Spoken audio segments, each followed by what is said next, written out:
నేను శ్రవంతి. కాపాడాల్సిన కన్న తండ్రి కాటికి పంపిండంటే వీన్ని నేను ఏమనాలి?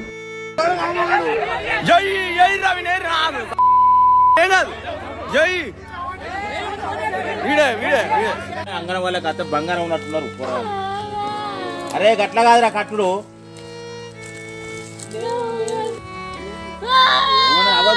ఆడదాని కుట్లే గాడిద కుట్లేదా? ఆడదాని కుట్లేదురా.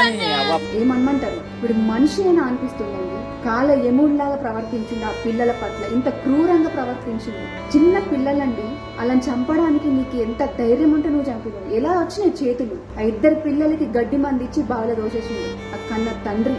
మన పిల్లలకి ఏమన్నా అయితేనే మనం తట్టుకోలేము, విలువలలాడిపోతాం. అలాంటి కన్న తండ్రి కాలయముడైంది. ఇది ఎక్కడో కాదండి, కరీంనగర్ రూరల్ పరిధిలోని జూబ్లీ నగర్ కు చెందిన సంఘటన. జూబ్లీ నగర్ లో నివసిస్తున్న కంచు శ్రీశైలం అనే వ్యక్తి ప్రైవేట్ జాబ్ చేస్తున్నాడు.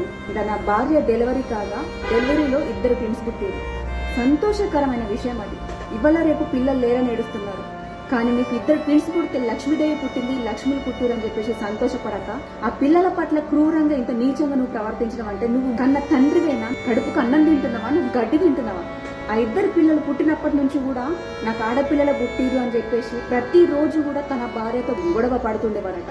అంతేకాకుండా వాళ్ళ కుటుంబ సభ్యులు కూడా ఈ విషయంలో జోక్యం చేసుకుని కూడా నచ్చ చెప్పడానికి ప్రయత్నం చేశారు శ్రీశైలంకి. అయినా కూడా వినలేదు. పిల్లల్ని ఎలాగైనా నేను చంపాలి అని పగ పెంచుకున్నాడు. రోజుకు పగ పెంచుకున్నాడు. ప్రతి రోజు కూడా పెట్టుకున్నాడు. అయినా కూడా వినకుండా ఇంట్లో ఎవరు లేని సమయం చూసుకొని ఆ పిల్లలకు గడ్డి మందు తీసుకొచ్చి తాగిపించిండు. అంతలో ఆగలేదు. అక్కడ ఉన్నటువంటి బావి వద్దకు తీసుకెళ్లి బావిలో దోసేసిండు. ఇంత ఘోరం అండి. ఎట్లా చేతులు వచ్చినాయి నీకు బావిలో దోసేయడానికి? ఒక అమ్మాయి దొరికింది, ఇంకొక అమ్మాయి కోసం అయితే పోలీసులు గాలిస్తున్నారు. అసలు ఇది దారుణమైన సంఘటన. అసలు మనిషిని విడిచిపెట్టద్దు అంటూ అక్కడ ఉన్నటువంటి స్థానికులు కూడా తెలియజేశారు.